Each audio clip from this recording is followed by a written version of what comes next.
TWR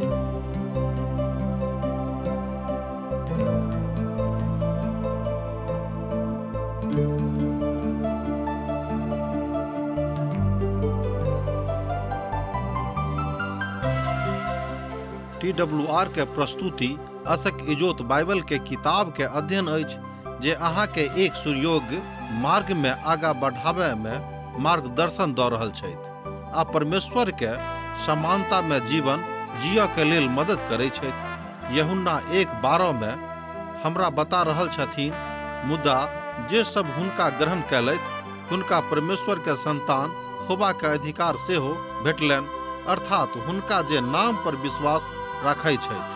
कृपया देखू, सुनू, जाहिसँ अहाँ एक सच्चा जीवन जियक प्रयास करू। आशा के इजोत मैथिली कार्यक्रम में हम एक बेर और अहाँ के अभिनंदन प्रभु यीशु मसीह के मीठ आ पवित्र नाम से कह रहल छी।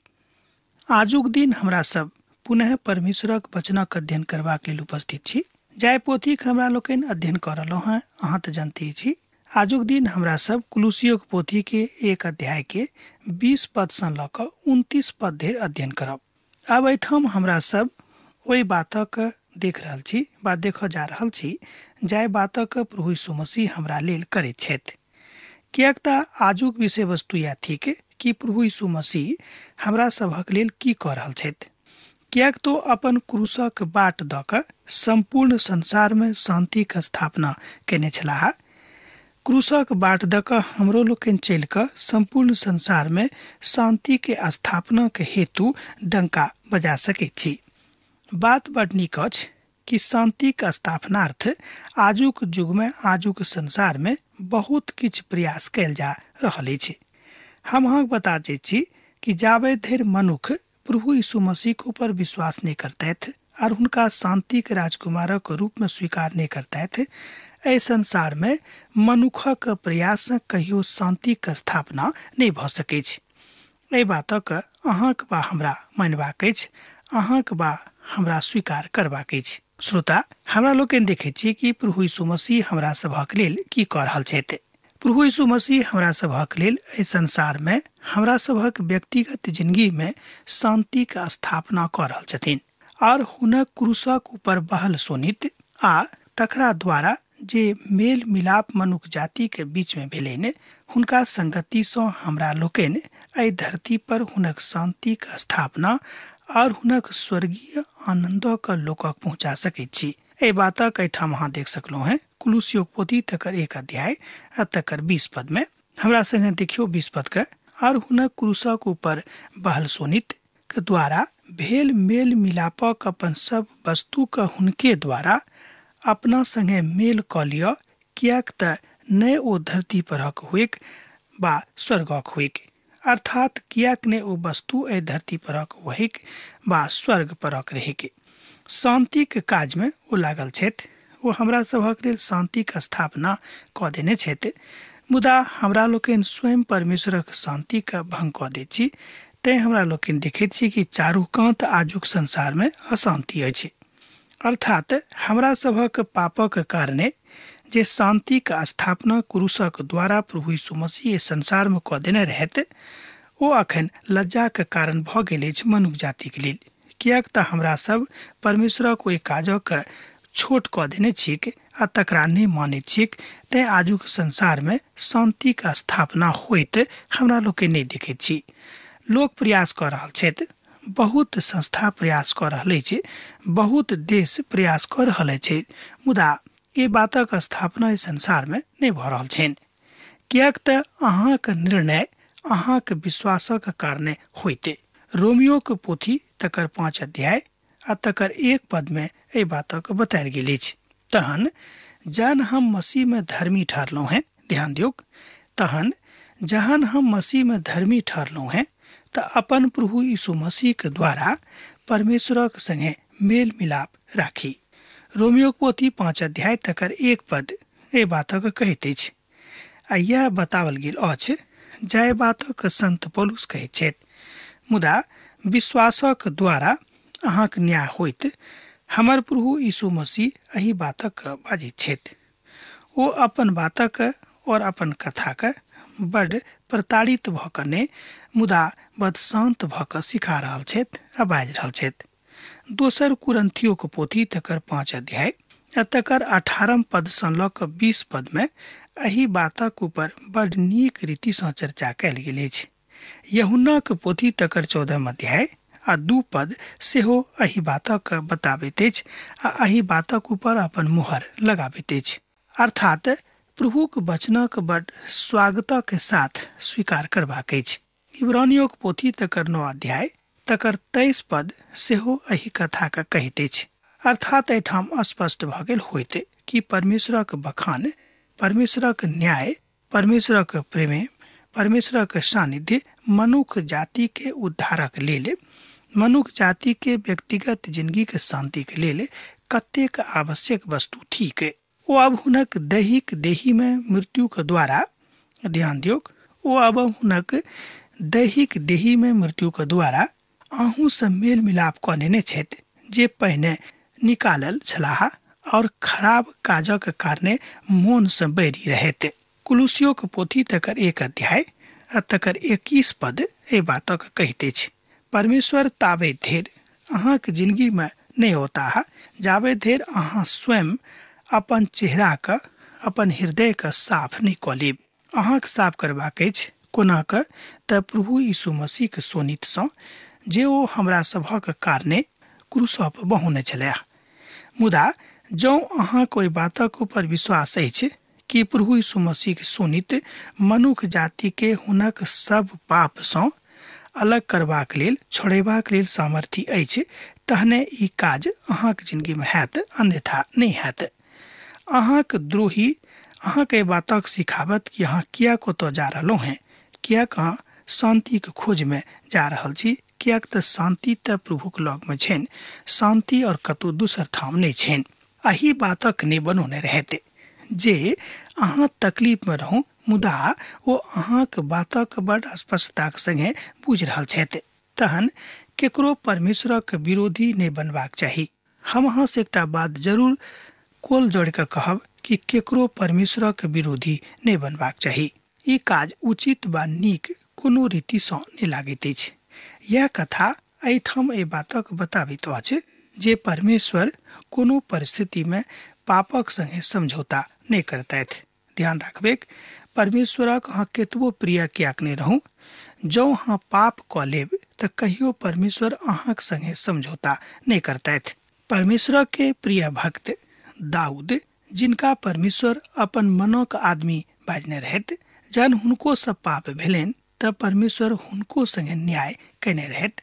एहि बातक हमरा लोकनि देखैत छी पहिल सामुएलक पोथी में आर दोसर सामुएलक पोथी में। परमेश्वर केकरो संगे मुँह देखी नहीं करैत छथिन। ओ मुँह देखी करवला परमेश्वर नहीं छथि, अर्थात कोनो परिस्थिति में कहियो परमेश्वर पापक संगे समझौता नहीं करतैथ।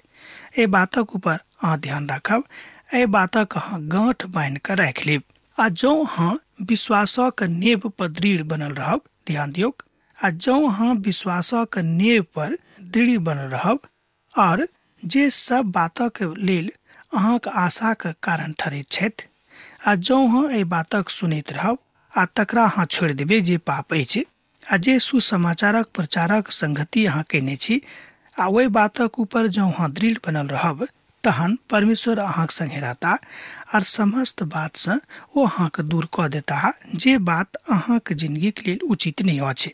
यह बात हमरा लोकनि पौलुसक सेवा में देखैत छी। एहि बातक अहाँ पढ़ि सकलहुँ हैं एहिठाम 1 अध्याय के 23 पद में, ओतऽ एहि तरह बतावल गेल अछि। हमरा संगे देखियौ, आ जँ अहाँ विश्वासक नेव पर दृढ़ बनल रहब और ओहिमे से सुसमाचारक आशा जे अहाँ सुनलहुँ हैं नहीं छोड़ब आ नहीं सुसमाचारक प्रचार सरंगक नीचा कयल गेल आ जाय बातक हम पौलुस सेवक बनलहुँ हैं। एहि तरह एहि बातक एहिठाम बतायल गेल अछि। एहिठाम संत पौलुस कुलुसियों के विश्वासी सँ बात कर रहल छथि, अर्थात हुनका सँ कथा कह रहल छथि कि कोनो कारणे अहाँके जिंदगी में जँ शांति के स्थापना नहीं भऽ रहल अछि, तकरा अहाँ खोजियो कि की कारण अछि कि हमरा जिंदगी में शांति के स्थापना नहीं भऽ रहल अछि। कियाक तऽ भविष्यक वेदना यह थिक कि जो अहाँक जिंदगी में शांति नहीं रहत तहन सब किछ रहलाक बादो अहाँक मन उद्विग्न रहत, अहाँक मन चिड़चिड़ायल रहत, अहाँक कोनो बात नीक नहीं लागत। केतबो नीक बात लोग अहाँक सुनाइत, लोग अहाँक देखाइत, लोग अहाँक बाजत, अहाँक एको रत्ती नीक नहीं लागत। अहाँक मन में हैत कि हिनक हम मुँह नोच लियन तो वह ठीक रहतिक। कियाक तऽ अहाँक मन में जे वास्तविक शांति अछि, जे यीशु मसीह शांति अछि, जहन अहाँक मन में नहीं रहत तऽ एहि बातक अहाँ कहियो धन्य आशा के साथ स्वीकार नहीं कर सकलहुँ हैं। प्रभु यीशु मसीह के सेवक बन गेलहुँ हैं। एहिठाम संत पौलुस कहैत छथि कि हम सब किछु छोड़ि कऽ अपन प्रभु यीशु मसीह के सेवक भऽ गेलहुँ हैं। कारण की अछि कि हुनका एहि बातक ज्ञान भऽ गेल रहनि कि यीशु के छोड़ि कऽ आ दोसर केओ हमर जिंदगी के सम्हारि नहीं सकैत छथि, हमर जिंदगी के सम्हारि नहीं सकैत छथि आ नहि हमर जिंदगी के आगाँ लऽ जा सकैत छथि। अर्थात ओ बुझि गेल छलाह कि प्रभु यीशु मसीह एकटा एहन बाट थिकाह जाय बाट दऽ कऽ हम पिता के राज में प्रवेश पाबि जायब। अब आगाँ हमरा सब पद 24 के देखब। अब हम ओहि दुखक कारणे आनंद मनाबैत छी। ध्यान दियौ कि एहिठाम संत पौलुस बाजि रहल छथि पवित्र वचन में, अब हम ओहि दुखक कारणे आनंद मनाबैत छी जे अहाँक लेल उठाबैत छी। और प्रभु यीशु के दुखक कहियो हुनक देही के लेल अर्थात कलीसिया के लेल अपन देही में पूरा कऽ दैत छी। एहि बातक एहिठाम अहाँ देख सकलहुँ हैं कुलुसियो के पोथी 1 अध्याय आ तकर 24 पद। पौलुस कुलुसियो के विश्वासी सँ बाजि रहल छथि जे हम जहिया अहाँक लेल दुख उठाबैत छी तहिया हम बड आनंदित भऽ जाइत छी। देखियौ एहिठाम एकटा विचित्र बात अछि कि नहि, हमरा सब की एहि तरह गवाही दऽ सकलहुँ हैं कि अहाँक लेल जहिया हम दुख उठाबैत छी हमरा बड आनंद लागैए, हम बड आनंदित भऽ जाइत छी। हुनक देहिक दुखक कारणे हमरा सब आनंदित भेलहुँ हैं। एहिके बादो हम एहि बातक नहीं बुझैत छी कि प्रभु यीशु मसीह के दुख उठेलाक कारणे हमरा लोकनि आजुक दिन में आनंदित छी। आजुक दिन में हमरा लोकनि स्वर्गीय राजक दिस बाट देखैत छी, कियाक तऽ एहि बातक स्थापना प्रभु यीशु मसीह आबि कऽ एहि संसार में कऽ देने रहथि। पौलुस अपन देही में अपन मसीह के लेल दुख उठा रहल छथि। यह कथा हुनका अपन बातक बड नीक रीति सँ बतेबा के विषय में बाजि रहल अछि। ओ प्रभु में अपन विधा के देख रहल छथि आ एहि अध्याय के अर्थात दोसर अध्याय के 9 पद एहि बातक कहैत अछि। हमरा सब एहिठाम ओहि विधा के देखैत छी जे मानवता के, जे मानवीय कणा के, मानवीय बुद्धि के प्रखर कऽ दैत अछि, अर्थात बुद्धियार बना दैत अछि। जँ अहाँ प्रभु यीशु मसीह के संगे रहबै तऽ अहाँक बुद्धि प्रखर भऽ जायत, अहाँके प्रभु बुद्धियार बना देत, कियाक ओ चाहैत छथि कि अहाँ बुद्धियार भऽ जाउ। दशमीक जाइत काल में अर्थात दशमीकक बाट में जाय दिन में प्रभु यीशु मसीह सँ पहिल बेर हुनका से भेंट भेल रहनि, अर्थात पौलुस से भेंट भेल रहनि। ओ एकटा स्वर सुनने रहथि कि हे साउल अहाँ हमरा कियाक सताबैत छी। तहन साउलो के मन प्रभु के स्वर सुनि कऽ पिघलि गेलनि। ओ कहलनि कि हे प्रभु अहाँ के थिकौ हैं। एहिसँ पहिने साउल जहन छलाह, अर्थात पौलुस जहन साउल रहथि तहन साउलक स्वभाव नीक नहीं रहनि। ओ कलीसिया के सताबऽ वाला, मंडली के दंड देबऽ वाला, सबके पकड़ि पकड़ि के जेल में लऽ जाबऽ वाला, सबके ऊपर दंडा चलाबऽ वाला ओ मनुख रहथि। मुदा साउलक हृदय जहन प्रभु यीशु मसीह में अयला के कारणे, प्रभु यीशु मसीह के कारणे हुनक हृदय जहन परिवर्तित भऽ गेलनि, जहन साउल पौलुस भऽ गेलाह तहन हुनक जिंदगी में परमेश्वरक अथाह शांति, जाहि शांति के कोनो बाट नहीं अछि जे हमरा लोकनि ओहि बाटक देखी। ओ ओहन बाट थिक जाहि बाटक छोर हमरा लोकनि नहीं जानै छी, और भने जानै छी कि प्रभु यीशु मसीह और छथि। आ जँ यीशु के जानै छी तऽ अहाँ बाजि सकलहुँ हैं कि और आ छोर ओहि बाटक वएह छथि। मुदा केओ अपन दैहिक आँखि सँ ओहि बातक नहीं देख सकैत छथि। बड परेशान भऽ कऽ अहाँ एहि बातक खोजनिहार भऽ सकलहुँ हैं, मुदा परमेश्वर एहि बातक अहाँक जिंदगी सँ जानैत छथि और अपन कथा के बड आक्रामक भऽ कऽ बताबैत छथि। मुदा जे केओ मसीह में छथि, मुदा जे केओ मसीह के ओहि सोनितो के विषय में विश्वास राखैत छथि, हुनका एहि बातक बड़ स्पष्टीकरण भ गेल छनि। मंडलीक हम परमेश्वरक ओहि प्रबंधक कारणे सेवक बनलहुँ हैं जे अहाँक लेल हमरा सौंपल गेल छल, जाहिसँ हम परमेश्वरक वचनक पूरा तरह प्रचार कऽ सकी। एहि बातक एहिठाम हमरा लोकनि देखै छी कुलुसियोक पोथी 1 अध्याय तकर 25 पद में। एहिठाम 25 पद में एहि बातक बतायल गेल अछि जे परमेश्वर ततेक पैघ भंडारी छथि कि हुनक भंडार में कोनो बातक कमी घटी नहीं छनि। तकरा बाद कोनाक भंडार चलावल जायत, हुनका एहि बातक पूर्ण ज्ञान छनि और अपन एहि ज्ञानक पूर्णता में ओ संपूर्ण संसारक के भंडारी बन कऽ चला रहल छथि। तहन अहाँ बाजि सकलहुँ हैं कि प्रभु यीशु मसीह संपूर्ण सृष्टि के भंडारी छथि, अर्थात हुनके भंडार से संपूर्ण संसारक के पूर्ति होइते छै। और वही विश्वासक कारणे, वही विशालता के कारणे प्रभु यीशु मसीह हुनक हृदय के राजा भ गेलाह, अर्थात पौलुस के हृदय के राजा भ गेल छथि। आ पौलुस ते एहि बातक कुलुसियो के विश्वासी सँ बाजि रहल छथिन कि अहाँके की करबाक अछि। वह नमहर बात हमरा सब आजुक दिन सीख रहल छी, वह श्रेष्ठ बात आजुक दिन हमरा सब सीख रहल छी, वह विनम्रता के बात आजुक दिन हमरा सब पवित्र पोथी सँ सीख रहल छी।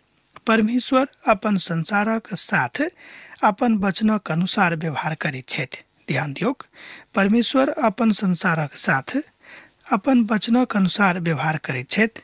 किएक तऽ हम आरंभे में बाजने छलहुँ हैं कि परमेश्वर अपन वचनक बड़ आदर करैत छथि। जे किछु हुनक वचन में लिखल छनि, जे किछु ओ बाजने छथि, तकरा हुनका याद छनि आ ओहि बातक ओ बड़ आदर करैत छथि। ऐसे ओ कहियो छुटकारा लेके हिस्सा नहीं राखैत छथि आ नहीं कोनो एहि तरहक बात हुनका मन में छनि, नहीं हिसाब किताब छनि कि हम अपन वचनक आदर नहीं करब। संभावना यह थिक कि हमरा सब एही तरह मनुखक हृदय के संभावित रीति से विकसित कऽ सकलहुँ हैं जे बलिदानक कारणे परमेश्वरक अभिव्यक्ति के बताबैत अछि। एहिठाम संत पौलुस कुलुसियो के विश्वासी सँ बाजि रहल छथि कि हमरा सब गोटे के मसीह के ओहि भेदक जानबाक अछि जे भेद पिता परमेश्वर मसीह के कारणे मनुख जाति के लेल खोलि देने रहथि। कुलुसियो पोथी 1 अध्याय तकर 26 पद एहि बातक कहैत अछि, अर्थात ओहि भेदक जे काल और पीढ़ी सँ गुप्त छल। ध्यान दियौक, अर्थात ओहि भेदक जे काल और पीढ़ी सँ गुप्त छल, मुदा जहन ओ हुनक पवित्र लोकक ऊपर प्रकट भ गेल छनि। एहि तरह हमरा लोकनि देखै छी कि पिताक भेद, परमेश्वरक भेद प्रभु यीशु मसीह के द्वारा संपूर्ण पवित्र लोकक ऊपर खुजल अछि। एकटा एहन भेद जे पुरना नियमक काल में प्रकट नहीं भेल छल, आ वह भेद अब प्रभु के कारणे, अर्थात मसीह के प्रकट भेला के कारणे सब पवित्र मनुखक ऊपर एहि काल में, अर्थात नवा नियमक काल में आबि कऽ प्रकट भ जाइत अछि। तहन हम बाजि सकलहुँ हैं कि हमरा लोकनि अखन अनुग्रहक युग में छी, हमरा लोकनि प्रभुक अनुग्रहक काल में अखन जीवित छी। तैं हमरा सबके हुनक अनुग्रहक लेल खूब नित प्रतिदिन प्रार्थना करबाक अछि, अपन जिंदगी के विश्लेषण करबाक अछि कि हमरा सब काल्हि तऽ मसीह में छलहुँ हैं, आजुक दिन हम मसीह में छी कि नहीं। संत पौलुस एहि बातक बाजैत छथि कि काल्हि तऽ हम मसीह में छलहुँ हैं, मुदा आजुक दिन हम मसीह में छी कि नहीं। एहि बातक विश्लेषण हमरा नित प्रतिदिनक जिंदगी में करबाक अछि। पौलुस एकमात्र ने, मुदा हमरो सब एहि पीढ़ी में, एहि झुंड में सम्मिलित छी, हमरो सबके ई करबाक अछि जे एहि बातक बड़ नीक रीति सँ बुझबाक अछि जे ओ हमरा संगे जहन छथि तहन कि हमरा सब हुनका संगे छी। यह बात, यह भाव स्पष्टता के साथ एहिठाम प्रखर भऽ कऽ आबैत अछि, जाहि बातक एहिठाम संत पौलुस कुलुसियो के कलीसिया के विश्वासी लोकक बता रहल छथि। यह बात संपूर्ण जाति के लेल, संपूर्ण मनुख जाति के लेल, समस्त देशक लेल ओतबे कारगर थिक जतेक ओतऽ के लोकक लेल कारगर छलैक बात छैक। यह बात अहूँ के बुझनाइ बड़ जरूरी भ जाइ छै कि परमेश्वर अहाँक संगे छथि कि नहि। प्रभुक संत एहि बातक ऊपर बड़ नीक महिमा प्रकट कऽ रहल छथि। ध्यान दियौक, प्रभुक संत एहि बातक ऊपर बड़ नीक महिमा के प्रकट कऽ रहल छथि। एहिठाम प्रभुक संत सँ मतलब संत पौलुसक दिस अछि। एहि रीतिसँ हम देख रहल छी जे कलीसियाक सेवा अर्थात मंडलीक सेवा परमेश्वरक कहल गेल सेवाक अनुसार भऽ रहल अछि कि नहि, एहि बातक विश्लेषण करनाइ सेहो उचित अछि। हुनक प्रचारक अर्थात हुनक प्रचार कऽ कऽ हम हर मनुखक सिखाबैत छी जाहिसँ हम प्रत्येक मनुखक मसीह में सिद्ध कऽ कऽ उपस्थित करी। ई प्रभु के दासक इच्छा छनि अर्थात संत पौलुसक इच्छा छनि। एहि दुआरे हम हुनक ओहि शक्तिक अनुसार जे हमरा में सामर्थ्यक साथ प्रभाव डालैत अछि तन मन लगा कऽ परिश्रम सेहो करैत छी। कुलुसियों के पोथी 1 अध्याय 28 पद आ 29 पद एहि बातक कहैत अछि। हमरा संगे और देखियो एक बेर एहि पद के 28 पद के आर 29 पद के। हुनक प्रचार कऽ कऽ हम हर मनुखक सिखाबैत छी जाहिसँ हम प्रत्येक मनुखक मसीह में सिद्ध कऽ कऽ उपस्थित करी। एहि दुआरे हम हुनक ओहि शक्तिक अनुसार जे हमरा में सामर्थ्यक साथ प्रभाव डालैत अछि तन मोन लगा कऽ परिश्रम सेहो करैत छी।